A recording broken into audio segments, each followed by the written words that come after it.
Hello guys. Ito, bantay sa tindahan. 2025 na taon. July 26, alas 2 ng madaling araw. Ayan. Ganito ang buhay ko at negosyo namin. Yeah, my mom decided to transfer her small business in Champaka, Taguig, Western Bikuta. That's why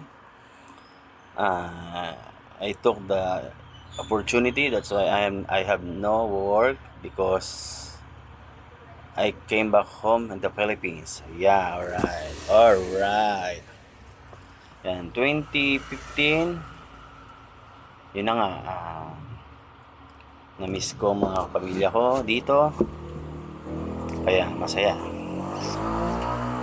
Okay? Kaya masaya kasi makakasama ko na sila. Ito, back to zero. Pero may ipon.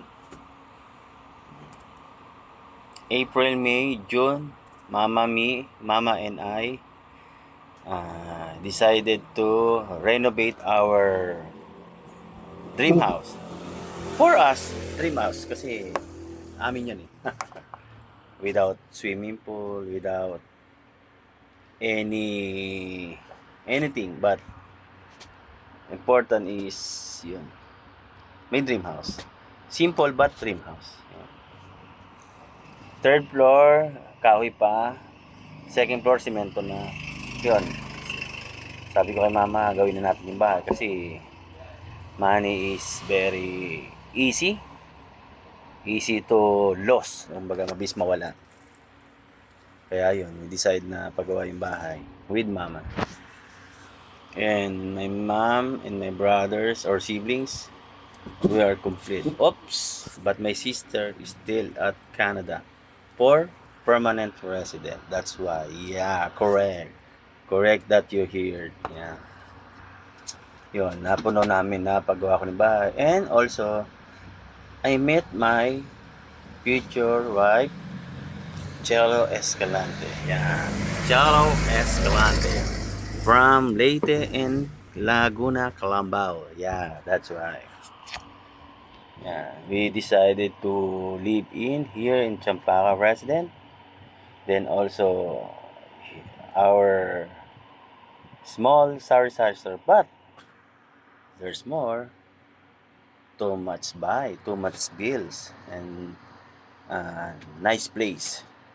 Kaya masasabi kong maganda ang negosyo namin.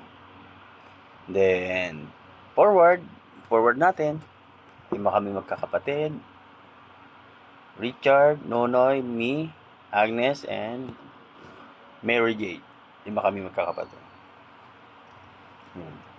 Siyempre, sa aming mga magkakapatid is nandyan ang tampuhan, nandyan ang kulitan, nandyan ang masasayang samahan. Yeah. 2020, nagkaroon ng COVID. Hirap. 3 buwan kaming sarado. Saka itong 2018, nagkasakit ang kapatid kong si Nonoy.